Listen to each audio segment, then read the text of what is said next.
que la balance commerciale agricole et agroalimentaire française, qui était très favorable il y a une quinzaine d'années, un peu supérieure à 10 milliards en fonction des années, est aujourd'hui quasiment réduite à zéro.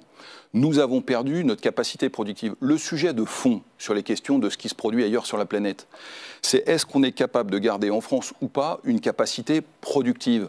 Pas pour, comme je l'entends, faire du productivisme ou faire de l'exportation à tout crin. C'est que si on veut créer de la richesse dans un pays dont tout le monde a compris que le budget était arrivé au bout, on veut créer de la richesse, il faut qu'on arrive à produire. Donc produire et pour plus.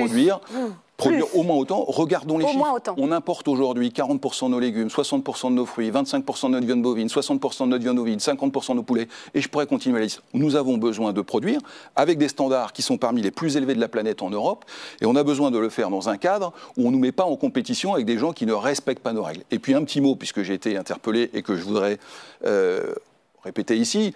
Je préside au titre de la FNSEA le groupe Avril, puisque le groupe Avril est détenu par le monde agricole, est ancré avec des administrateurs qui viendront toujours de la FNSEA, et je le fais dans une entreprise qui ne verse pas de dividendes aux actionnaires, qui réinvestit tout au profit de la Ferme France, qui est au Brésil dans 19 pays. Tout ça est très transparent, il suffit de le garder. Donc pas de conflit d'intérêts possible. Et qui vient d'investir en France dans une entreprise à Amiens qui fabrique des acides aminés pour l'élevage, qui est la dernière en Europe. Donc oui, nous assumons le fait de parler de souveraineté alimentaire. Pour nous, c'est vrai, Laurence Marondo a raison, ça n'est pas à l'échelle du canton ou de la commune, c'est à l'échelle d'une vision globale, mais redisons les chiffres. Nous perdons de la capacité de production et nous ne pouvons pas être mis en concurrence avec des produits qui ne respectent pas. Et c'est l'intérêt du consommateur demain d'avoir des produits de qualité dans son assiette.